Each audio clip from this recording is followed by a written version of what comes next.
It's a shame, you know, that Norse mythology, Scandinavian mythology, European mythology has been co-opted by white supremacists. Because it's hard to think of a character in mythology that would be less sympathetic to many of their willfully ignorant positions than Odin. I always feel uncomfortable with my love of pre-Christian mythologies in Europe, because there's more than one. Precisely because of this link to the far right and the assumption that if you're fascinated by these folk tales and legends and so on, that you must necessarily be amongst their number.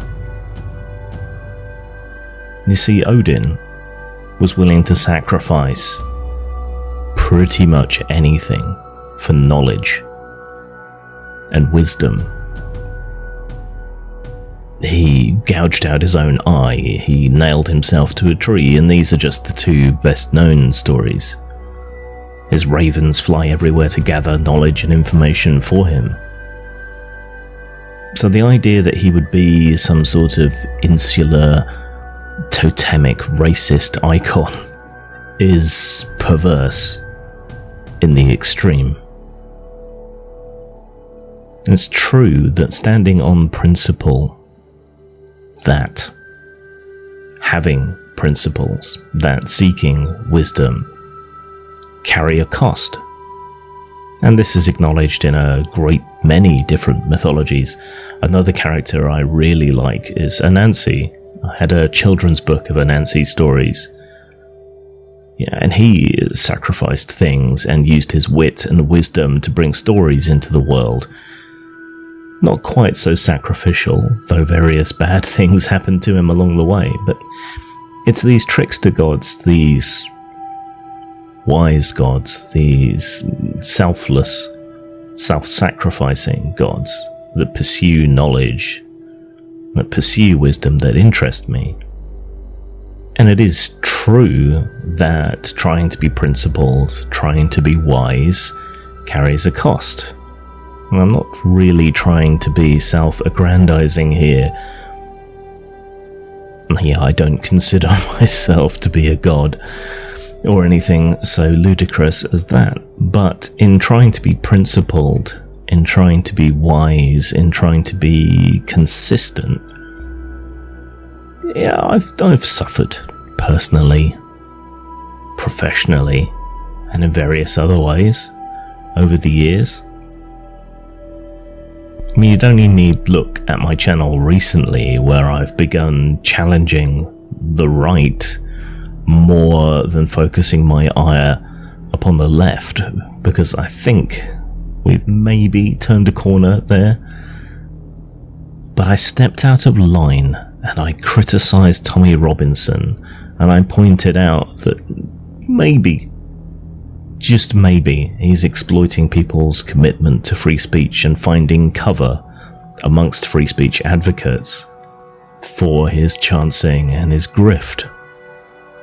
And then, again, recently, I see another racist boiling themselves down to their racial and gender or sexuality characteristics in order to try and grift in their own way to get popularity for a game that they've written.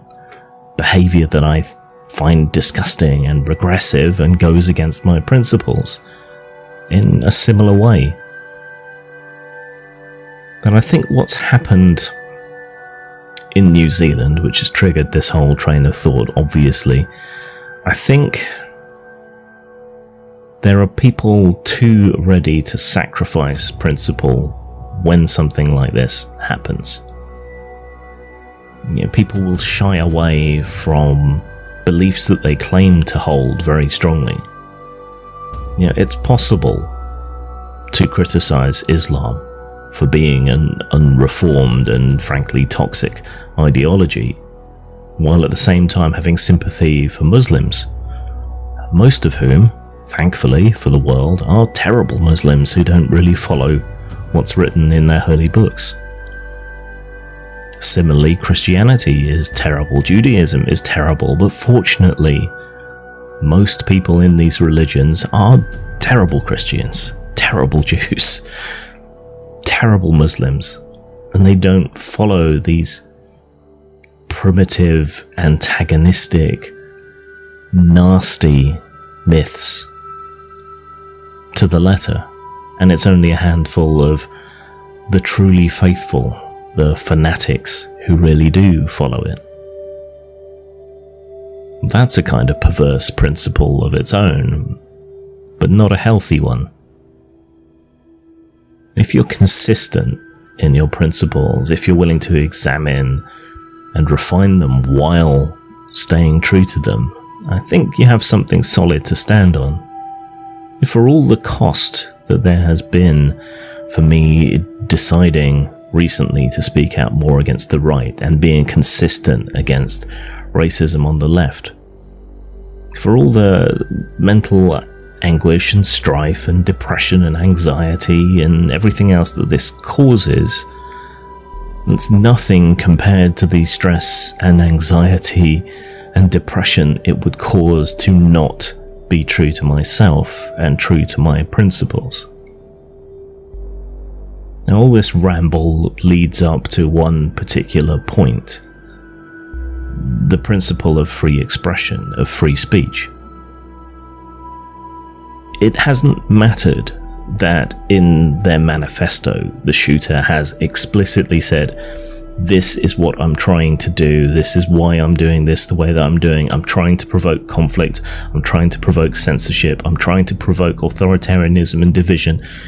He spelled out everything that he wanted to happen, and yet people are going along with it. Now, appearing briefly in court, he flashed the OK symbol, which is a 4chan hoax, but people are going along with that still and acknowledging it as a white power symbol. It's not the white supremacists that have done this. Pranksters knew that people would leap upon anything and blow it out of all proportion and cause it to manifest into being. Meme magic, if you will.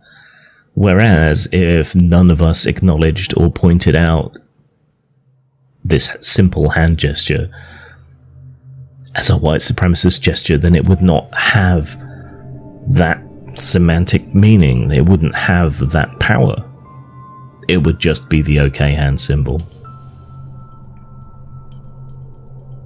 So we're seeing a kind of perverse fusion of meme warfare and physical terrorism here.